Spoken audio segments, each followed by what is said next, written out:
திருவாரூரில் வெகு விமர்சையாக நடைபெற்ற தியாகராஜ சுவாமி கோவில் ஆழி தேரோட்ட நிகழ்வில் ஏராளமான பக்தர்கள் பங்கேற்று தரிசனம் செய்தனர். வரலாற்று சிறப்புமிக்க தியாகராஜ சுவாமி கோவில் பாடல் பெற்ற தலம். இங்கு மூலவராக வான்மீகநாதரும் உற்சவராக தியாகராஜரும் இருந்து வருகின்றனர். சுமார் 5 கோடி மதிப்பில் கோவில் திருப்பணி நிறைவடைந்ததும் கடந்த ஆண்டு நவம்பர் 8ஆம் தேதி மகா கும்பாபிஷேகம் நடைபெற்றது. இதைத் தொடர்ந்து ஜூன் 16ஆம் தேதி ஆழி தேரோட்டம் நடத்துவது என கோவில் நிர்வாகம் சார்பில் முடிவு செய்யப்பட்டு அதற்கான பணிகள் நடைபெற்றன. அதன்படி ஆழி தேரோட்ட நிகழ்வு வெகு விமர்சையாக இன்று நடைபெற்றது. இதில் ஏராளமான பக்தர்கள் கலந்து கொண்டு தேரை வடம் பிடித்து இழுத்து தரிசனம் செய்தனர். சின்ன வயசுல திருவாரூர் தேருக்கு வந்தேன். அது பிறகு இப்பதான் ஒரு வாய்ப்பு கிடைச்சிருக்கு. பணி சுமையெல்லாம் வர முடியல, பல முறை இருந்து திரும்ப 6 வருடம் கழிச்சு ஆழித்தேர் பார்க்கணும்னு சொல்லிட்டு இதுக்காக நான் 2 நாளுக்கு முன்னாடியே வந்துட்டேன். பார்த்து கனவு இரவு எல்லாம் தூங்கலை. ஆழித்தேர் அசைஞ்சு ஆடி வரத்தை பார்க்கறதுக்கு கண் 2 போதும். பார்த்து அப்படியே புல்லரி மனசெல்லாம் ஆழித்தேர் அரசன் பெருமான் ஆடி வரத்தை அசைஞ்சு வரத்தை பார்க்கறதுக்கு பார்த்து அப்படியே கண் அப்படியே கலங்கி போகுது, ஆனந்த கண்ணீர். இதுக்காக நான் என் நண்பர்கள் எல்லாருமே வந்திருக்காங்க. ஒரு 25 பேர் வந்திருக்கோம். மகிழ்ச்சியா இருக்கு எங்களுக்கு திருவாரூர் வந்தது. தேர் நம்ம இந்தியாவிலேயே ஆசியாவிலேயே மிகப்பெரிய தேர்.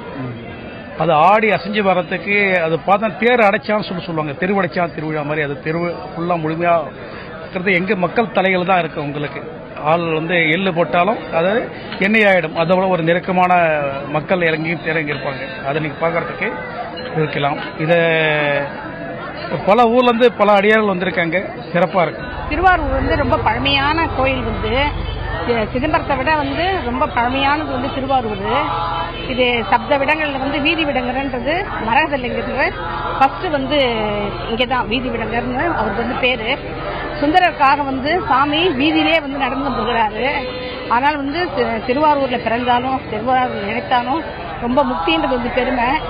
சுந்தரர் நிறைய பாடல்கள் பாடியிருக்காரு. சுந்தரர் இங்க திருவாரூர்லயே சாமிக்காக நிறைய பணி செஞ்சிருக்கிறாரு. தேவாசிரியர் மண்டபம்ன்றது ஆயிரங்கால் மண்டபம் 63 நாயன்மார்களும் ஒன்னா இருந்த இடம் ஆயிரங்கால் மண்டபம். அது தேவாசிரியர் மண்டபம்ன்றது பேரு.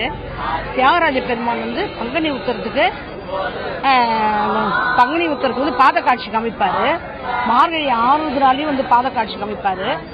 அதுக்கப்புறம் பங்குனி உத்தரம் முடிஞ்சு சாமி 10 நாள் திருவிழா தேர் வர்றதுக்கு எலெக்ஷன் முன்னிட்டு லேட்டா வச்சுக்கிறாங்க. இப்ப சாமி முந்த நாளே செவ்வாய்க்கிழமைக்கே உட்காந்துட்டாரு. ஆனந்த தாண்டம் ஆடினே 7:30 மணிக்கு வெளியில தேவாசிரிய மண்டபத்துக்கு தேர்ல உட்காந்துட்டாரு. திருப்பியும் முடிஞ்சு எப்பன்றது சாமி எல்லாரும் கேட்பாங்க, எப்ப தேர்ந்து இறங்குவாருன்னு சொல்லிட்டு. ஆனாக்கா எப்பன்றது தெரியாது, சாமிக்கு தான் தெரியும். சீக்கிரமா வரணும்னு சொல்லியிருக்கிறாங்க. அது அங்க தேர் விட்டு திருப்பி ஆனந்த மண்டபத்தோட போய் தேவாசிரிய மண்டபத்தில் உட்காந்துட்டு பூச்சுறுதல் ஒரு விழா நடந்து அதுக்கப்புறமா தான் சாமி கருவறைக்கு போவாரு. அது எப்ப இறங்குவாருன்னு அவருக்கு தான் தெரியுமா, நமக்கு தெரியாது. அப்படின்னா நாங்க இதுக்காக தான் அங்கிருந்து வந்துருக்கிறோம் சாமி பார்க்கறது.